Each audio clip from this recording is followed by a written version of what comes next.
చాలా కంట్రీస్లో nurse practitioners అవ్వచ్చు, ఫిజిషియన్ అసిస్టెంట్స్ అవ్వచ్చు, వీళ్ళందరూ కూడా బేసిక్ ట్రీట్మెంట్ అనేది ఇస్తూ ఉంటారు జనరల్గా వేరే కంట్రీస్లో.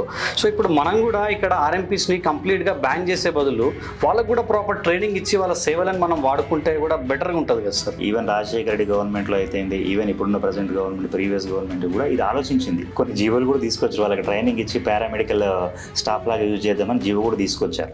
ఓకే.